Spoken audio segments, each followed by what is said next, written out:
Hello, and for those of you who went to the Fantasy Football Championship and took home the title, congratulations! And we're glad to have you back here on the Believe Fantasy Football Show. I'm Fabs. He's Bob Harris. I am. Bob, how did you do in Championship Week, pal?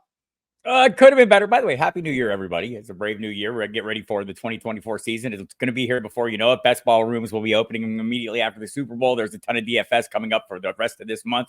Yeah. I won one of mine. A single championship. I came up short. We're in a lot of leagues, Fabs. I'm in about 40. It's too many. I am not capable of managing them all efficiently, but there are a handful. Well, I've tried to play in as many of best ball kind of things in the flex league that you just won. How many leagues where you need to set a lineup did you participate in? Those are lineup leagues. I don't count any of the best ball or any of that stuff. You're so 40? Hundreds of best balls. Yeah, it's 36. Dude, 36. Stop. So stop, please. So there's like about 5 that I really pay attention to. I made the playoffs in all the ones that I really focus on. The Kings Classic, which is a really big industry draft that's held at the Hall of Fame, NFL Hall of Fame every year in Canton.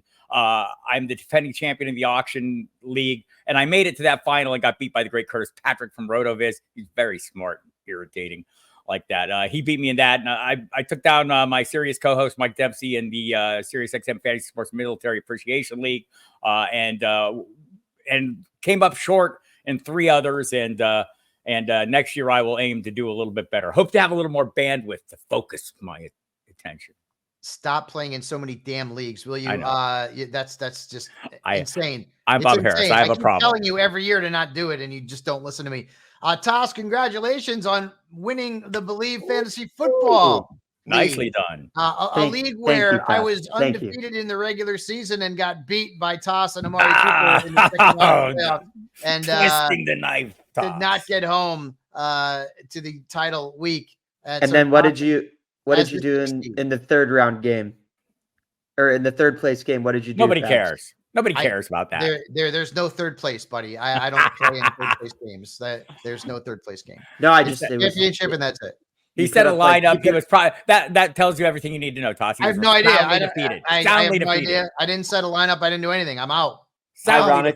Ironically, scored like almost 200 points. Of course, but yeah, I had one bad week, and that's all you need.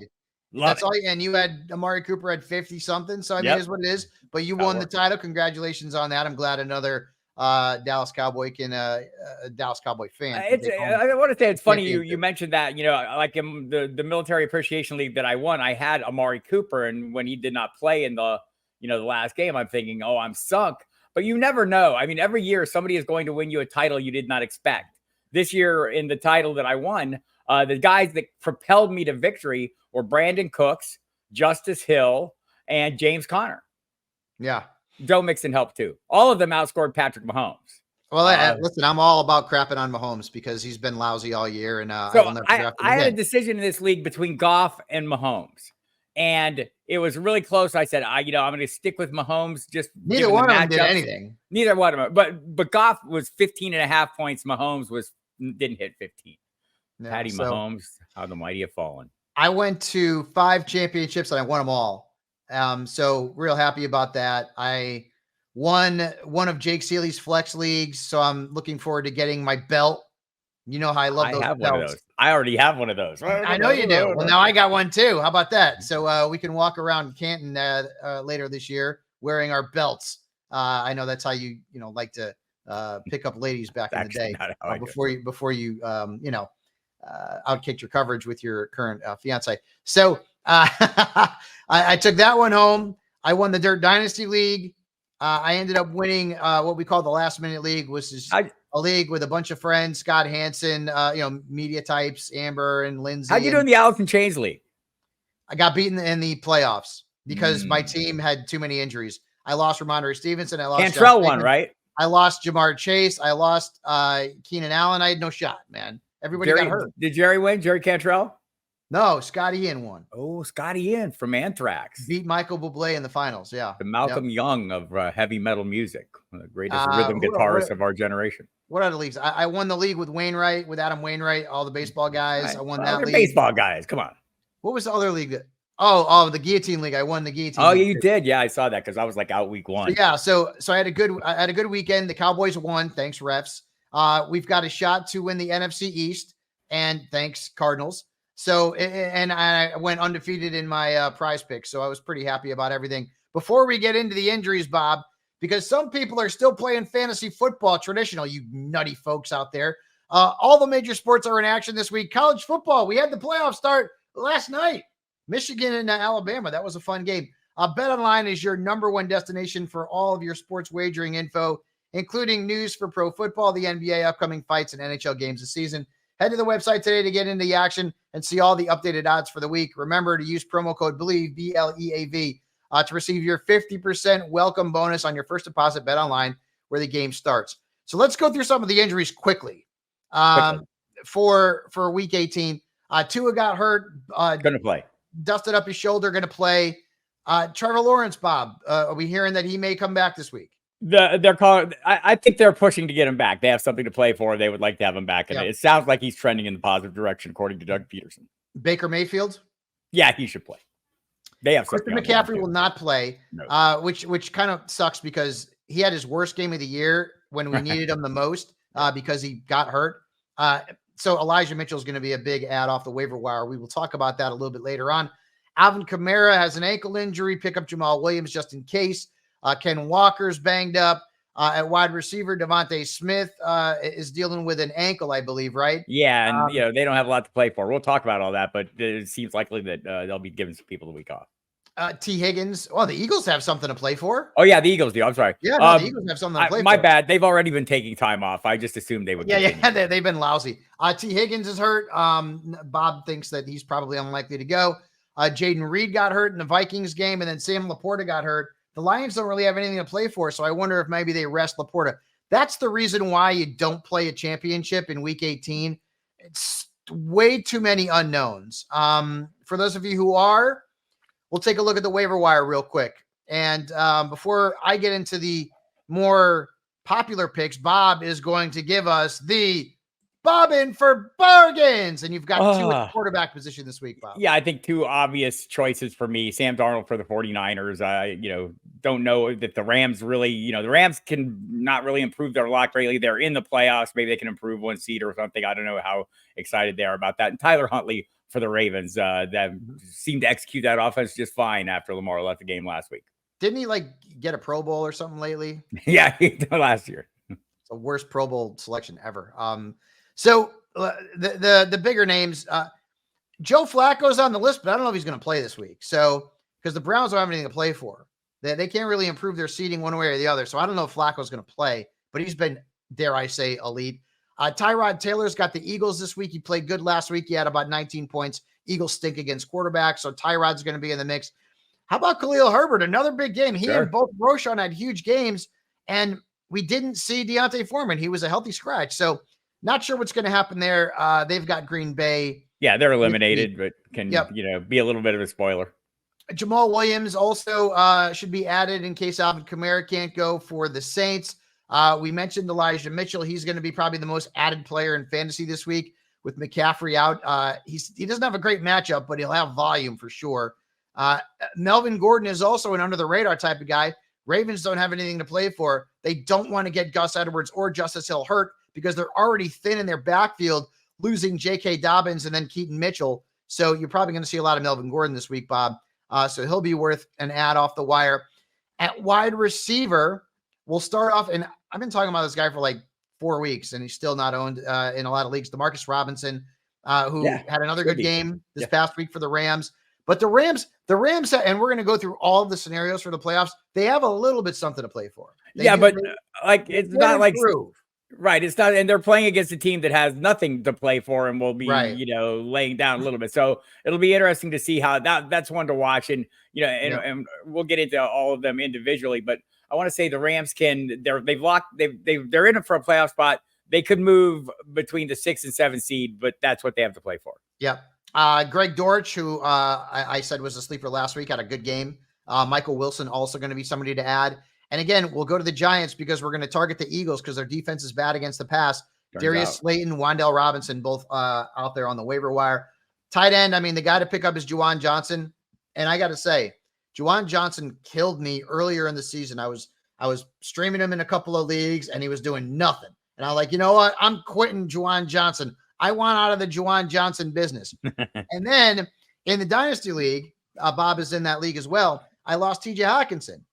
So I'm like, the only good tight end on the waiver wire was Johnson. So I was like, and he ain't even that good. So I'm like, I'm going to pick him up. He had over 20 points. He probably scored more than Hawkinson would have gave me. I ended up beating Scott Porter in that one. So Juwan Johnson, there is an edible arrangement in your future, pal. I'm going to send you one. Not really, but it's a thought that counts. So those are the top waiver wire ads, Bob. Did I miss anybody? No, I think those are you did say Tyrod Taylor, right? Yes. Yeah, Yep. I think that was my, those were kind of the ones. Any Giants receiver too, like Wan'Dale Robinson, Darius Slayton, if you needed to. And it's hard to believe if Tucker Kraft was available, I would be looking for him as well. Yep. Yeah. Good matchup. We'll see if Luke Musgrave comes back this week. That would be the only impingement. So, all right, let's go through the AFC playoff scenarios, because these are big from a fantasy perspective. We all need to know, what's going on, who needs to do what, et cetera, et cetera, et cetera. So, we've got, out of the teams that are still alive, we'll go through from top to bottom. The Ravens already clinched the AFC. They have nothing to play for. They've clinched the AFC. They have nothing to play for. So, right, and they're openly talking about resting people. There's no secrets or anything there. The Kansas City Chiefs have clinched the AFC West. Can they move up at all, Bob? I don't know that they can. Let me double check this. They're locked in? They cannot move. Yep. So the Chiefs might decide. So maybe brief starters. Maybe. The Cleveland Browns can't improve. They are probably going to rest starters. You don't want to put Joe Flacco out there when you don't have to. He's a little long in the tooth, although he's playing very well. The Miami Dolphins and Buffalo Bills, well, they have big time implications this week. Whoever wins that game in Miami against the Buffalo Bills will win the division in the AFC East. The other team will be in the playoffs. Now, it's basically the championship game. Miami has already clinched a playoff berth. There is a way that the Bills can get knocked out of the playoffs. They will either win the AFC East, or on the extreme other side of things, not make the playoffs at all. Yeah, they can survive a loss with some help, but they can also be all the way out. So again, this is basically your AFC East championship game, people. Correct. They will be going all out. Yes. Houston and Indianapolis, it's a Saturday game. Houston wins with clinches the AFC South with a win. So keep that in mind.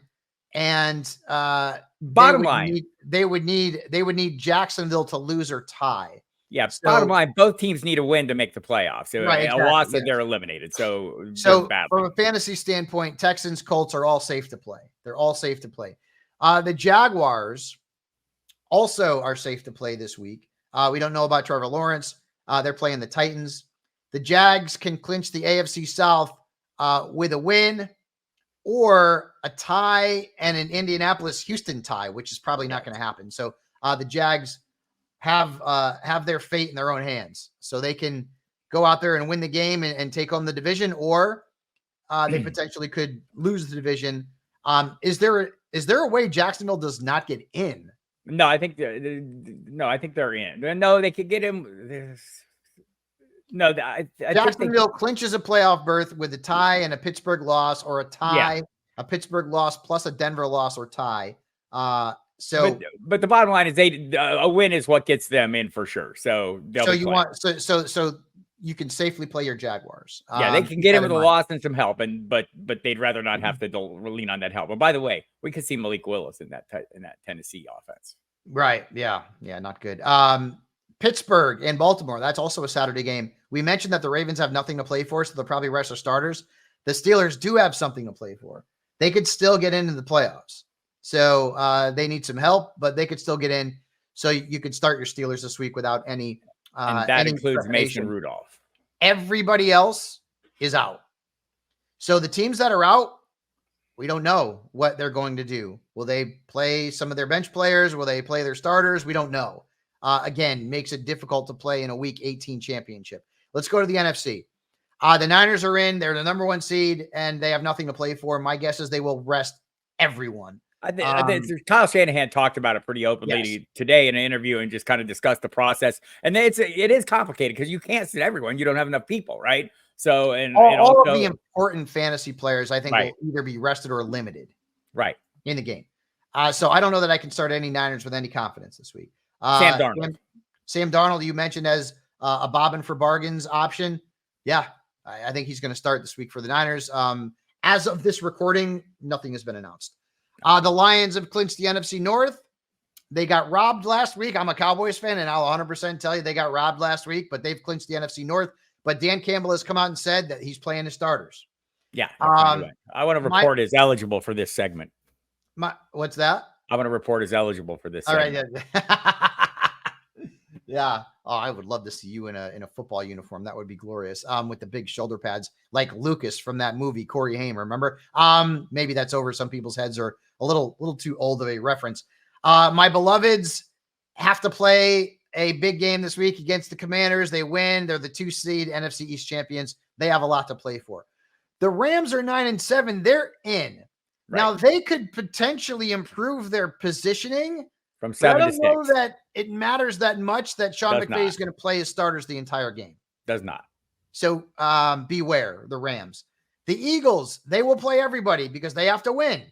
Now they've already clinched a playoff berth, but they can still get the NFC East title if the Cowboys choke against the Commanders, and they might be scoreboard watching. So watch out for that. Those 2 games are on at the same time. Yeah, but they might be scoreboard watching. Right. So that's something to consider if you're having some tough decisions. Atlanta and New Orleans are battling. The Atlanta, which is crazy. Atlanta's still got a shot to win the division. That division sucks eggs, man.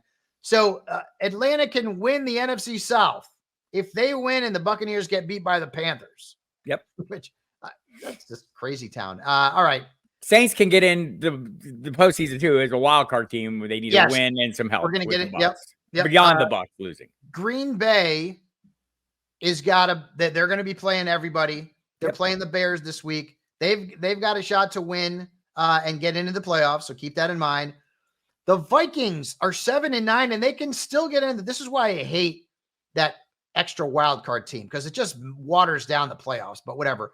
The Vikings could still win and get in the playoffs, which is crazy town. They're playing Detroit. Bob mentioned the Saints. They can still win the division at 8-8 with a win. And they could also clinch a playoff berth. There's certain scenarios that can happen. Seattle will play their starters because they could also get into the playoffs. They need help, but they can still get in. Tampa Bay, as we talked about, they will clinch the NFC South title if they win. They beat the Panthers. So there's a lot on the line in these games. Those teams will be playing their starters. Everybody else is out. And once again, we don't know who's going to play. There are certain teams that may decide we're going to rest our starters and we're going to play our kids, our backups, give them a shot. And that's the difficult part of fantasy football in a Week 18 world. So keep that in mind. So those are the playoff scenarios and the teams that need to play for something and the teams that don't have anything to play for. I will be watching with bated breath at 4:25 when the Pokes and the Commanders get at it and the Eagles and the Giants get at it. Because I think the only way the Cowboys have any shot at getting to the NFC Championship game is riding a 2-game stretch at home before potentially having to go to Santa Clara and get more help from the officials. By the Niners. And more help from the officials. Listen, man, I will say this. Yes, they messed up. The Lions got cute. They tried to confuse the Cowboys. And if you remember, there was a tripping call on Peyton Hendershot before that play that was not even on the Cowboys. They called it on Hendershot. It was actually on Aiden Hutchinson of the Lions. So the refs just sucked, and they have sucked all year, and the NFL's got a big-time referee problem. But, yes, the Cowboys should have lost that game. Better watch out. David Tepper will throw a drink on you if you keep slogging. I know. You know what? I kind of wouldn't mind being the guy that gets a drink thrown on him by a millionaire billionaire because then I could sue. And you would. Yeah. All right, let's get into, because listen, most people are already have already hoisted the trophy. The leagues are over. You can still play DFS, and Bob and I will be going through all the DFS and starts and sits for Week 18 on Thursday's edition of the podcast. But since we don't have a Thursday night game this week, there's obviously no Monday night game. All the games are on Saturday and Sunday, so you have a nice full weekend of NFL action to enjoy. Sit on the couch, have a couple of beverages of your choice, watch a little foosball. But I posted on Sports Illustrated, and I've been doing this ever since my days at like CBS, which is my Fabby Awards. They're more prestigious than the Emmys and the Tonys and the Golden Globe, all that. Definitely at your house they are. To the Fabbies. What's that? Definitely at your house they are. You're a jackass. All right. It's true. There's no trophy. There's nothing. But you know what? People went out there and they performed well, and in at least one case did not perform well. So we've got 10 categories, Bob Harris, and you can agree or disagree with me on these. But I think the fantasy most valuable player has got to be Christian McCaffrey. I get it. He had a bad game. He got hurt when we needed him the most. But McCaffrey, he got you there, was bananas good. Okay. You guys know how I love to use that term. He was phenomenal.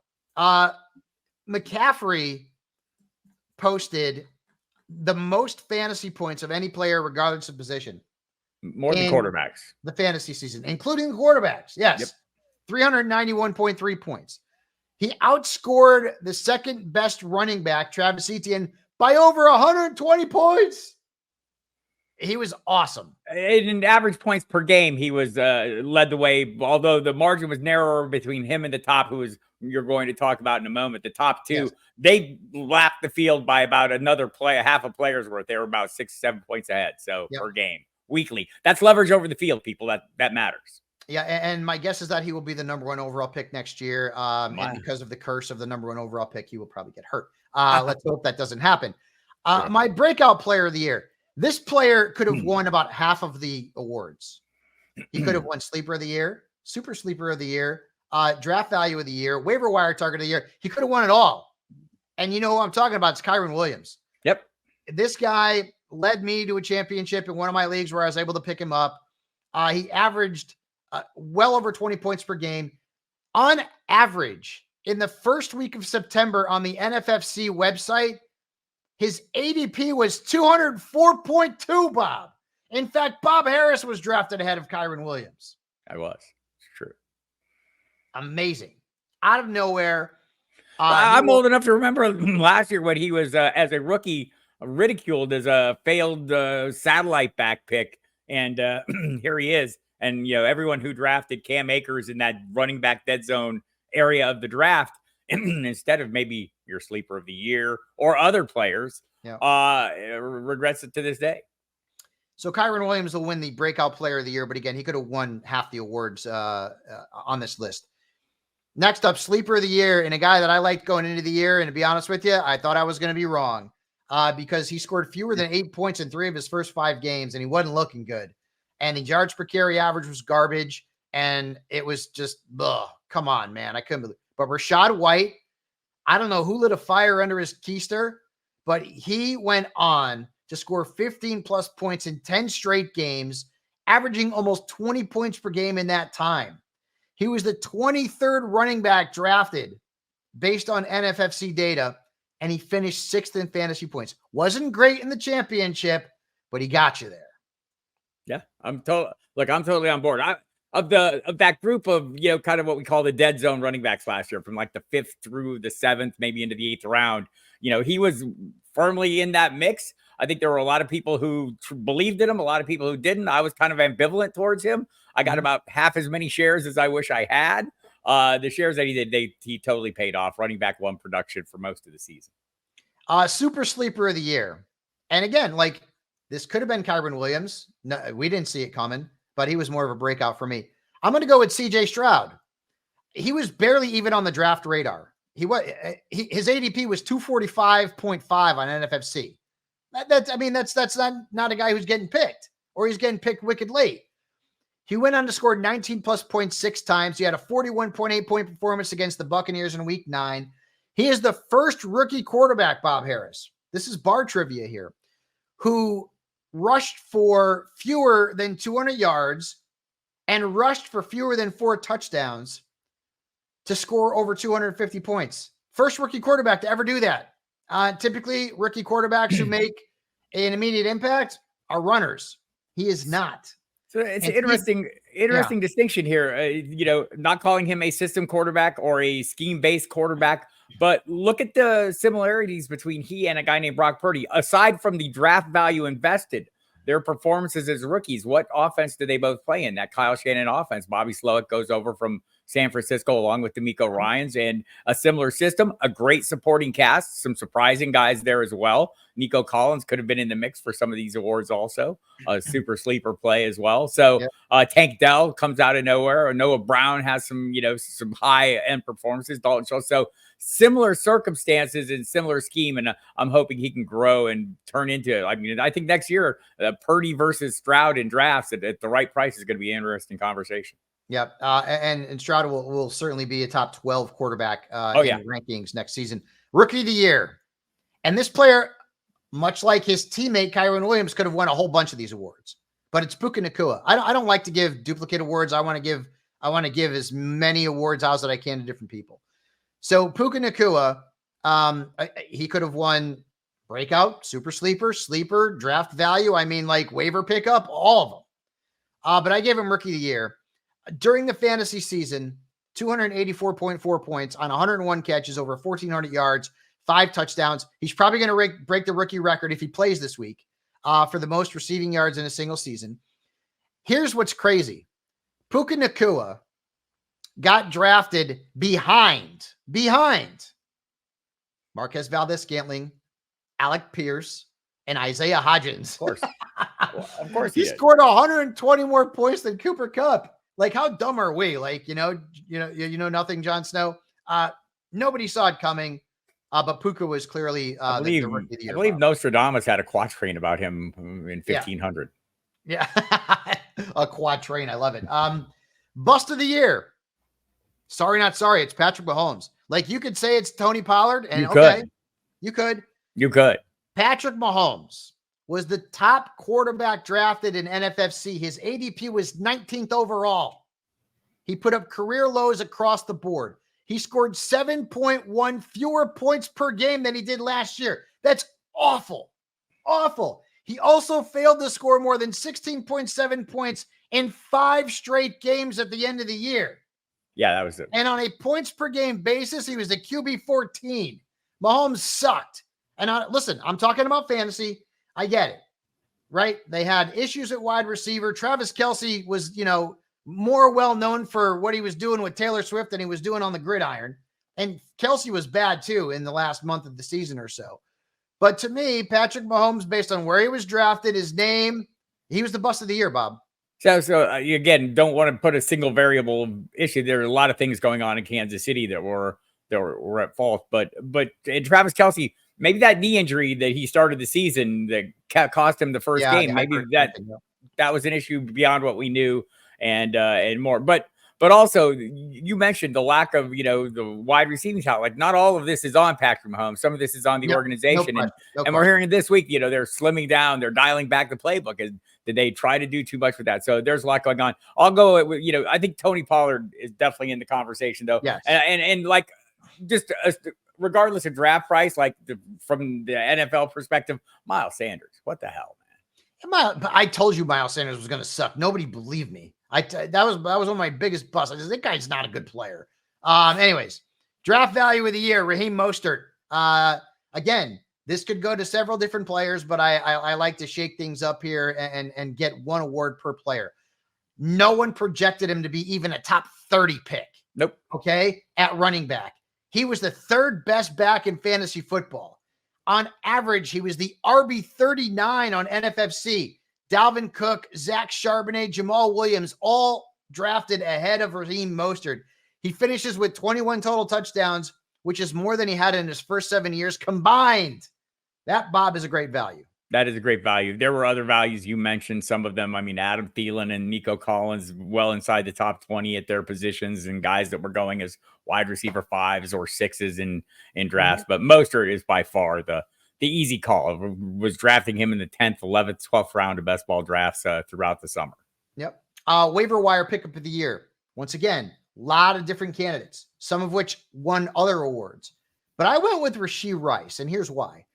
Rashee Rice was the wide receiver 61 in drafts in the first week of September on the NFFC website. He finished 21st in fantasy points ahead of Garrett Wilson, Calvin Ridley, and Jalen Waddle. More importantly, Bob, in weeks 12 to 17, when you needed him the most, Rashee Rice was the wide receiver 4. Yep. He was phenomenal. So, and remember, in the preseason, it was Sky Moore. It was maybe Kadarius Toney, maybe Rashee Rice. But most people, I think, were probably leaning towards Sky Moore as the Chiefs wide receiver who would break out. It was more Tony. More and Tony were the guys going highest. I'll just say that, you know, the that's totally true. But Joe Flacco, when it mattered most, also got the job done, and he drug a few guys along with him. So I would say, you know, he was if people who picked him up. I mean, he allowed Kevin Stefanski. We've been waiting for Kevin Stefanski, who was hired as an offensive genius in Cleveland, and he ended up with a run-heavy approach for his entirety of his time there. Why? Because quarterbacks matter. He finally has a quarterback that allows him to run the offense he was hired to run, and look at the results. We have a pass-heavy offense that dominates the time of possession, averages over 300 yards a game passing, 40-plus attempts passing. It's been a remarkable turnaround, and all it took was the magical elite Joe Flacco. That's right. Off his couch and into the playoffs. All right. Comeback player of the year. I don't want to hear any BS about this being a homer pick because it's Dak Prescott. Shut up. It's totally Dak Prescott. All right. Last year, Dak threw 15 picks in 12 games. And that was the entire talk of the offseason. Interceptions, Dak Prescott, interceptions, turnover machine.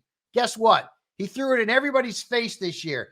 34 total touchdowns and only 8 interceptions in the 16 games that he played. He also finished the fantasy season 4th in points among quarterbacks. Only Josh Allen, Jalen Hurts, and Lamar Jackson were better. And for a time, and this was not a short sample size, for a good month and a half, 2 months, Dak Prescott was the best quarterback in fantasy football, Bob.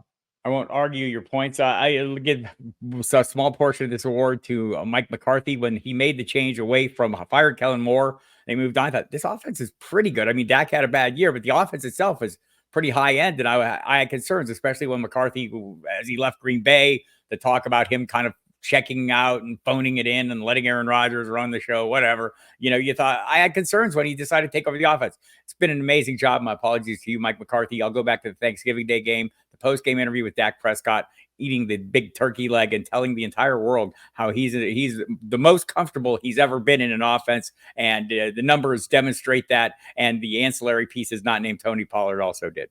Yeah, well, now let's see if McCarthy could maybe get a little bit better at, time clock management at the end of the game. I'm not going to get into that because the whole Detroit thing should have never happened if he didn't throw that damn pass. What? Let's stop the clock. All right. Anyways, I'm not going to get crazy here. Last one, Bob Harris, performance of the year. It's Jamar Chase. And we probably forget this because Jamar was hurt and bad down the stretch. But Jamar Chase against the Arizona Cardinals in week 5 had 15 catches, 192 yards, 3 touchdowns, and 52.2 fantasy points.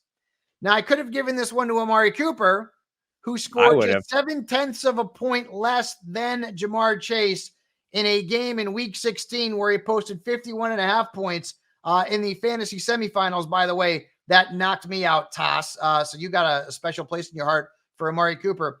That game against the Texans, but the bottom line is that Jamar Chase had a higher total. He was the performance of the year in what is a disappointing season for Jamar Chase, Bob.